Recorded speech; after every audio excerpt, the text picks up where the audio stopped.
So what are our application areas? I've found 3 areas in cybersecurity where there is a decent amount of research in trying to use machine learning to solve these types of problems. The first is intrusion detection. So this task can be simplified to, if we have a set of monitoring data from a machine or from a network, we want to determine if any of that behavior is associated with a threat. Incident response is somewhat related here. So we have a set of actions from a known adversary, and we want to decide what is the appropriate response to those actions, right? And finally, we're going to be covering automated red teaming. So we're given some initial environments about the network and a goal state. And we want to figure out a series of actions that's going to carry out a simulated attack, right? So that goal state is going to be something like get this piece of data off this machine, right? So let's look at the first of these, intrusion detection systems. So an intrusion detection system, or IDS, will monitor activity on a network or system and then report if it discovers any threats. And an IDS is going to have several different types of implementation details to it. So the first is signature-based versus anomaly-based. A signature-based IDS is going to look at the data it's monitored and try and compare that to a known list of threats. So as an example, consider a virus scanner, right? That's going to scan your file system, and it's going to say, does this match any thing we know to be a virus? And it's similarly going to be trying to look at downloaded files and such. The next is anomaly-based, and that's going to do sort of the opposite. Instead of trying to compare against a known bad data set, we're going to try and compare against what we know good traffic looks like.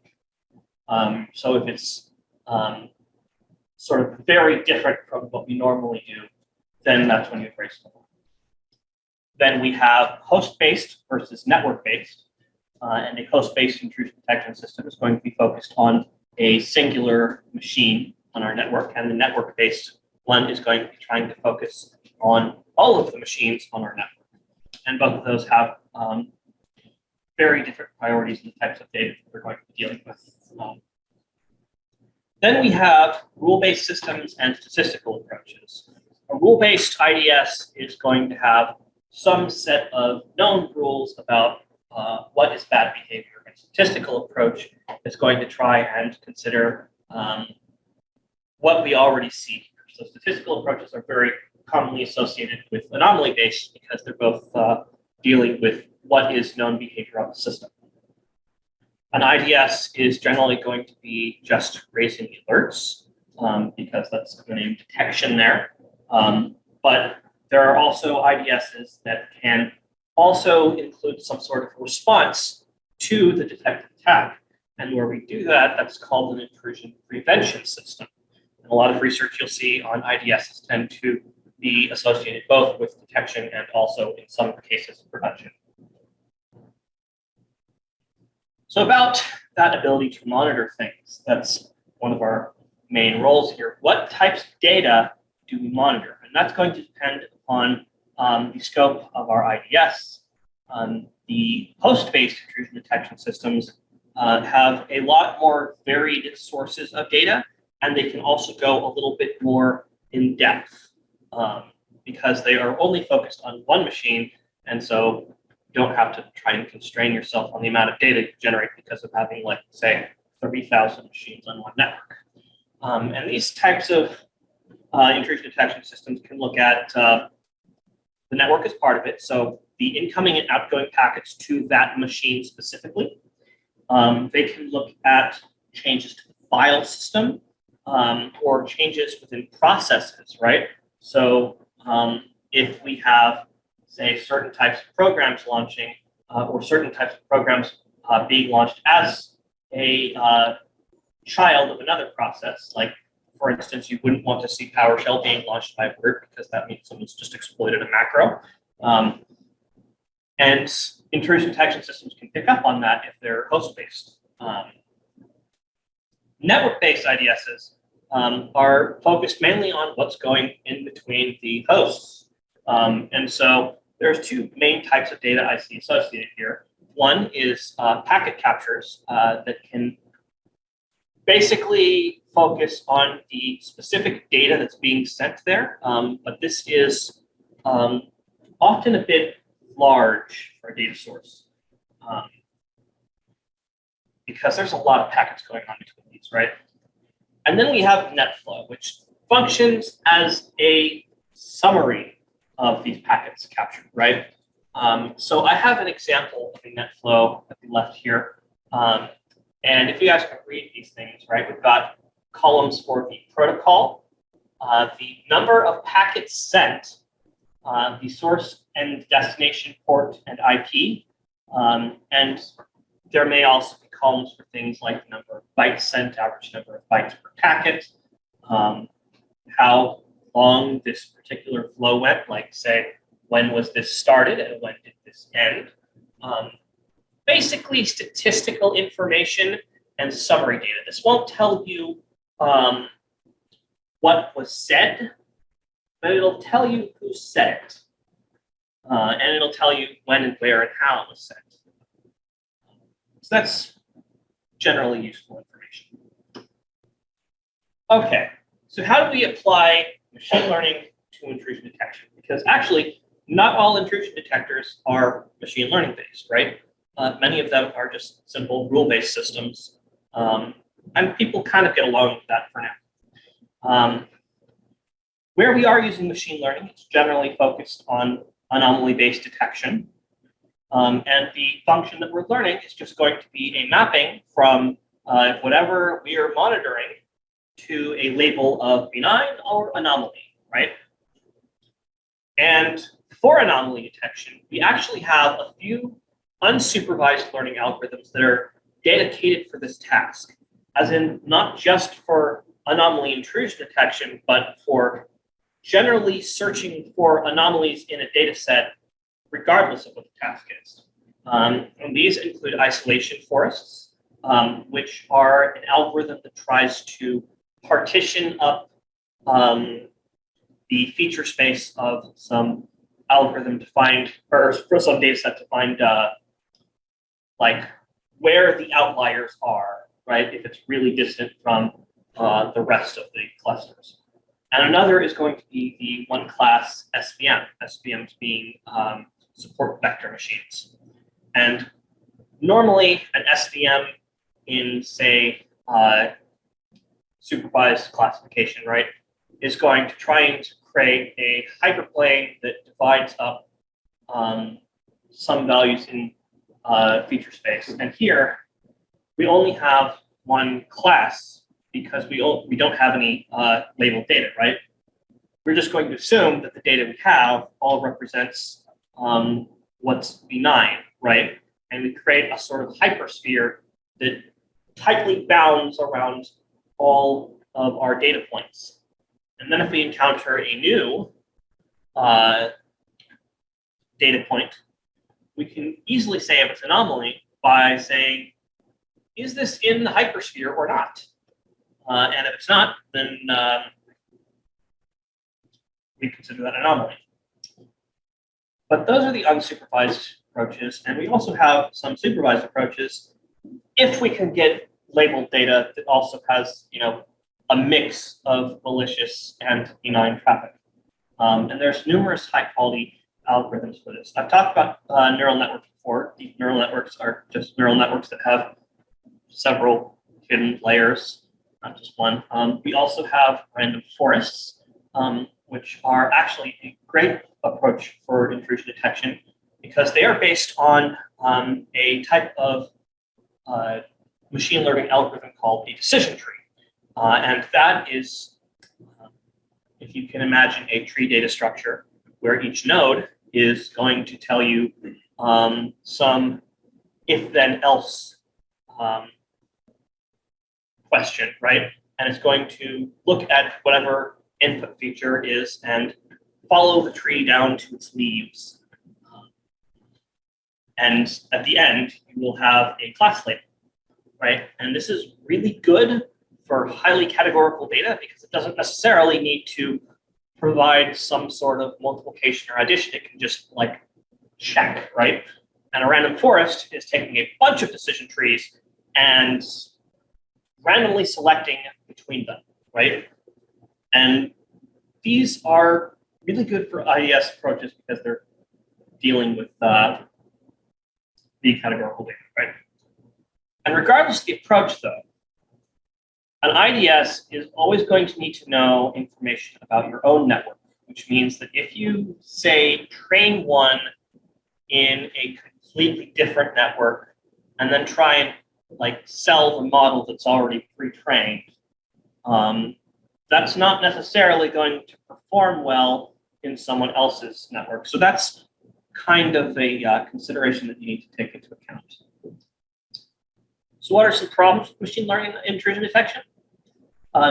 Well, I've already gone over some of the data problems, which are that there is not a lot of good labeled data, and also that you need to be able to pre-process it to be able to fit for most machine learning algorithms.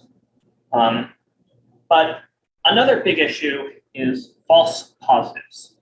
And I had been asked last week when I was giving my presentation on my poster, whether or not false negatives would be a worse problem than false positives, right? So a false negative would be saying that the intrusion detector says that it's benign when actually it's an attack.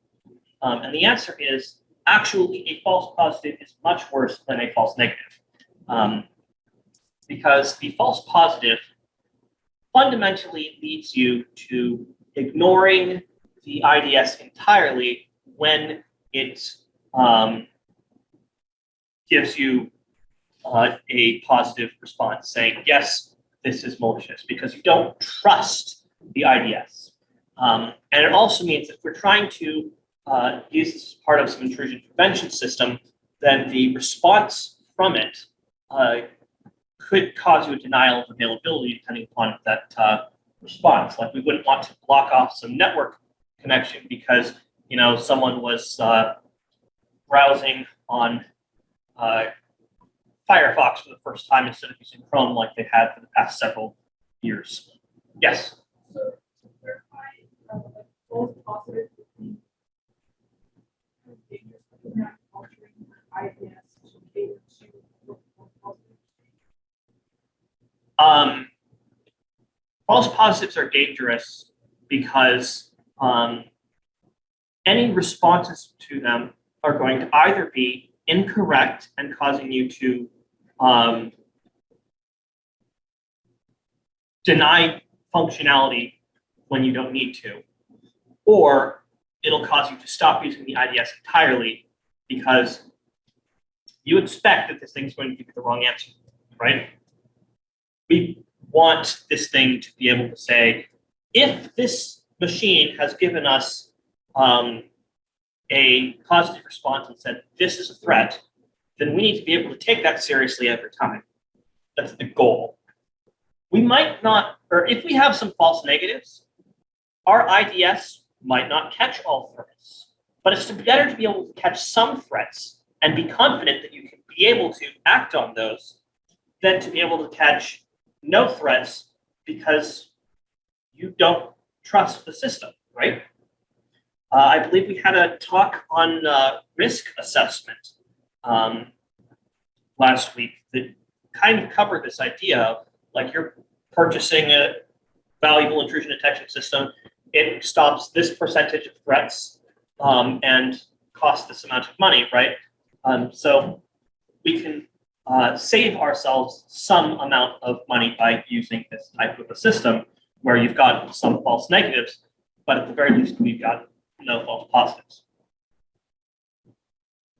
Our next issue is zero-day attacks. And these are mostly a problem for signature-based intrusion detection systems because they can't deal with zero-day attacks at all.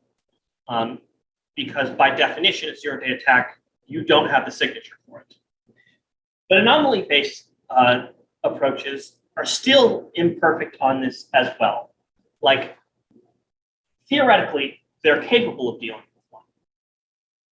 But at the same time, they could still pose a problem depending upon, how you were training your data, right?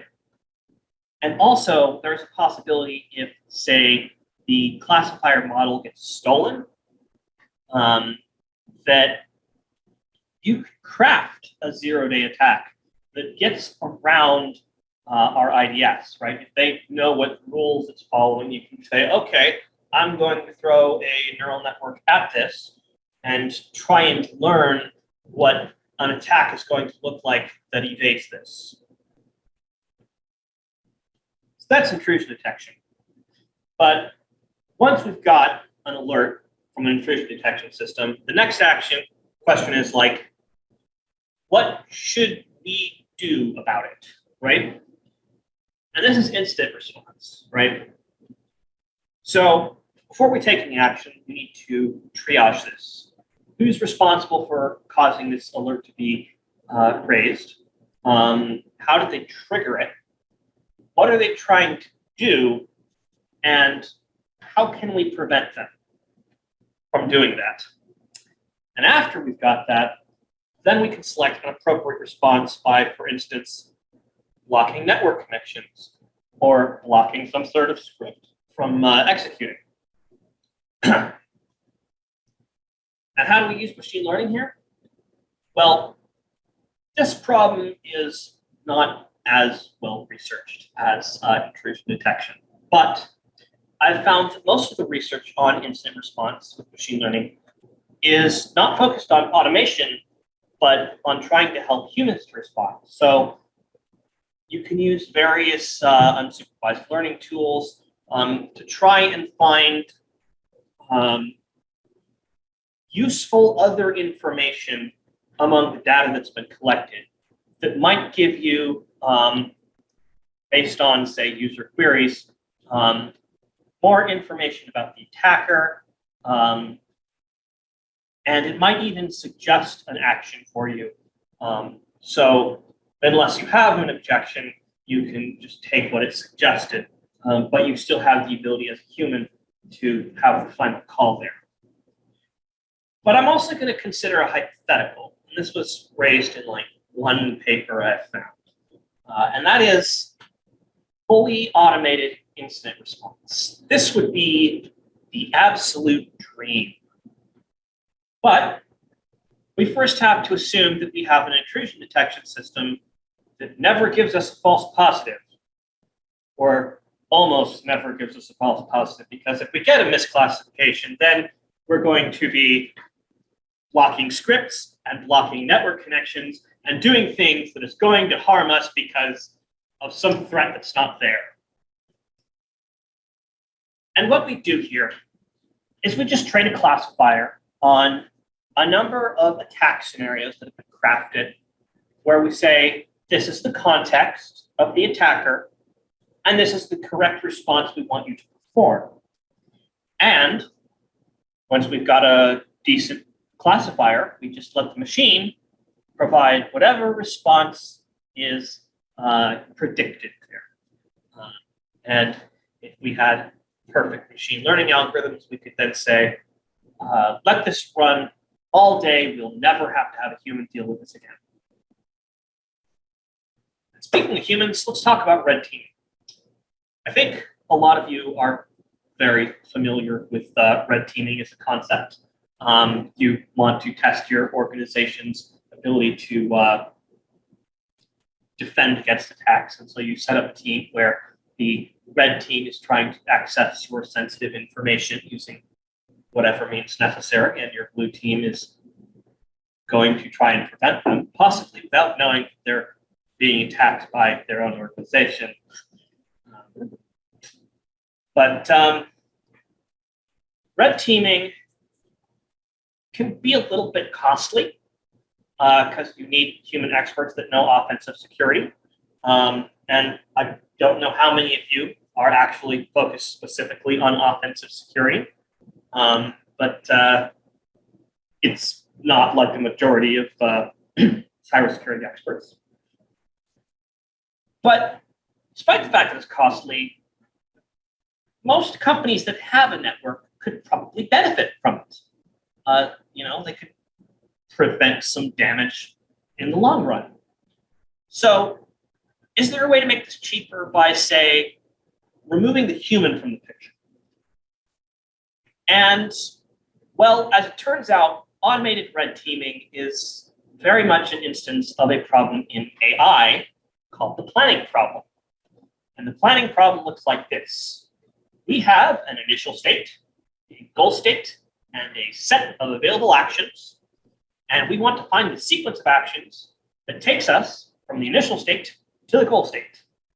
And all of those actions are going to have a set of preconditions. So what needs to be true before we can take that action? Some list of effects that's going to have on the environment. So what is added to the environment, what is deleted from the environment, and some cost that it's going to need to be able to execute that action, right?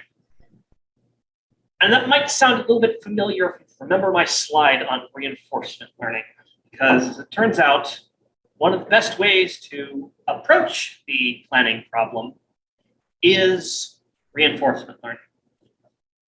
And this is where I'm going to be bringing you guys a case study from a paper that did just this. And this paper is actually currently in a preprint, so it hasn't really been published yet. You can find it on arXiv, though, and I've left the link in the slide for those who may want to be checking later. And in this case study, the authors worked with a bunch of simulated Windows 7 machines that all had a random selection of vulnerabilities, right? Different vulnerabilities every machine. And they gave a reinforcement learning agent 38 different actions it could choose from, some of which were designed to exploit specific vulnerabilities, and some of which could be used more generally, right? So examples of these actions would be testing credentials, overriding a DLL, downloading a particular file from a server that might be a virus. The method they used was called Actor Advantage Critic. That is a reinforcement learning algorithm that uses two different agents, one of which is providing feedback to the other. So your reward is coming from the other agent.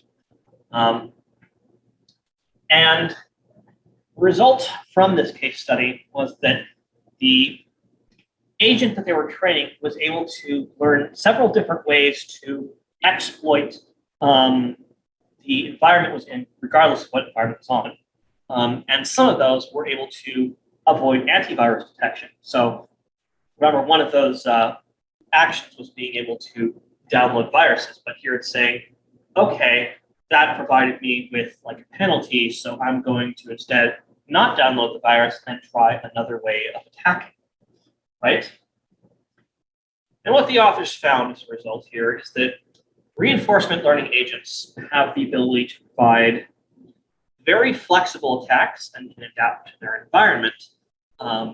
So it can say, if it has this type of a defensive system, we'll take another approach. And if it has this type of vulnerability, we'll use this. If it has another type of a vulnerability, it'll use this. We'll try and look for what types of vulnerabilities there are. So it has the ability to explore its environment and exploit the various vulnerabilities of the machine. And they've also figured that, well, since it's able to use some of these actions that aren't actually associated with any vulnerability, it might be able to exploit unknown vulnerabilities in the future. So I think automated red teaming might probably be among these things that I've listed. Probably something worth funding if possible, because that's going to, A, not try and have to deal with certain intractable problems like misprediction and causing issues from that, but also because that could save a decent amount of money on trying to find the problems in our networks. So, is all this worth it? I'm going to give my thoughts first here, and then I'd like to hear from some of you guys, right? So first and foremost, with regards to intrusion detection and to incident response, misclassification can be a bad thing. It can be very bad if it causes you to damage yourself.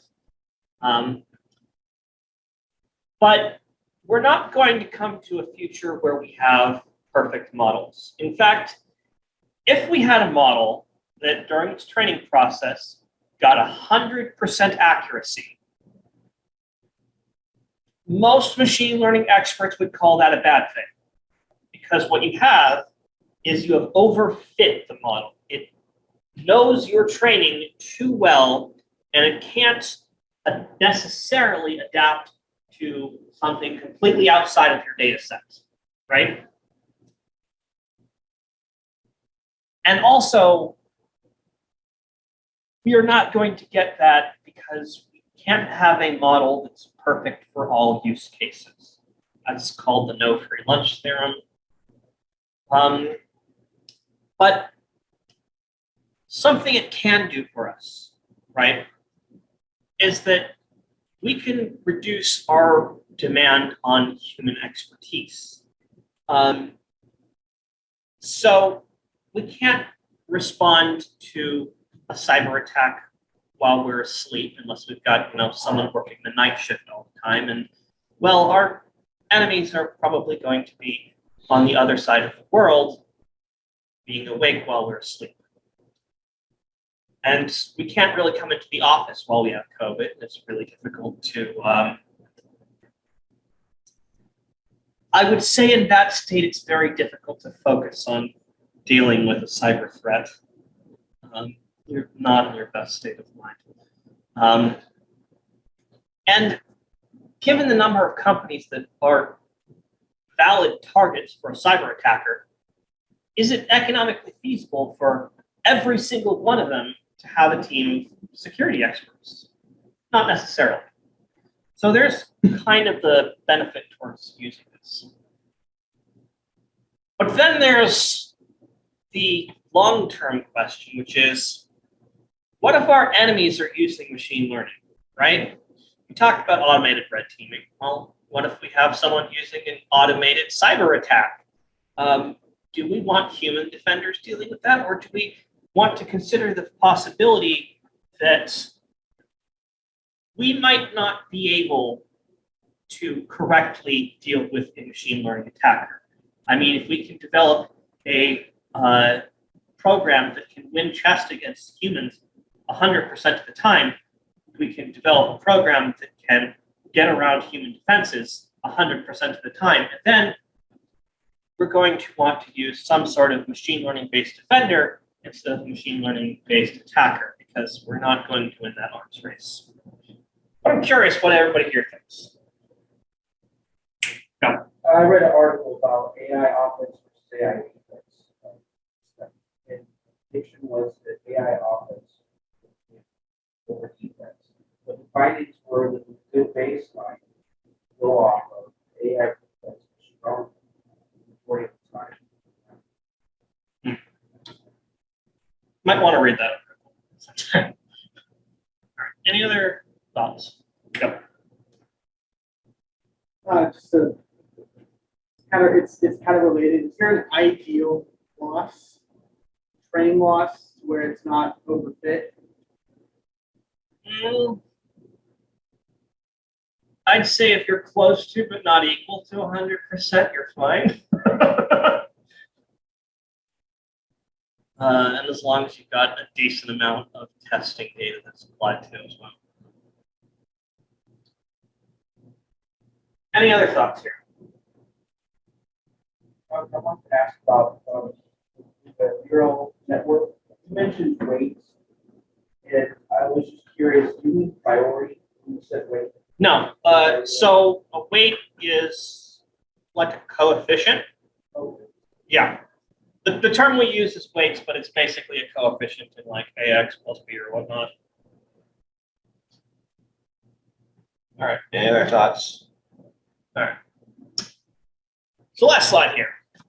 What are some more questions to think about? First, can anybody here think of a way that machine learning could be used to solve a cybersecurity problem that I have not mentioned yet? All right. Malware variations. Fair. And what would be the limitation of that? Well, as I was discussing it, it's like you make fun malware that's your own, that's original, it's not going to pop up. Yeah. You make it. All right. Any other suggestions? Okay, I'm going to leave with one thought of my own. I've been reading into this, but I couldn't find enough articles about this to really put it in this extra couple slides. That is, what if we wanted to predict an attack before it even happened, right? Because we've got a lot of social media companies, Google and Facebook, that are collecting data on us all the time. How much of those data, or how much of the data could we use to try and find the behavior of someone who's going to, say, engage in a cyber attack, right? Could we find someone based on their Google searches? Like, I see this and this and this and this. Hey, is this guy trying to find an exploit that might work here? And is he trying to then look up a man page for a particular command that he's going to execute? So maybe we could use a classifier there to try and predict future attacks. It is 12:22, and we have another presentation at 1, so I'd like to give you guys some lunchtime, yeah? All right. Thank you. It's going to be a short lunch break because we have the other speaker informed already to start at 1 and it's not here, so we should make sure that we're here. So thank you for your attention this morning. So go to the closest place possible and have the quickest lunch you can. You get 5 minutes.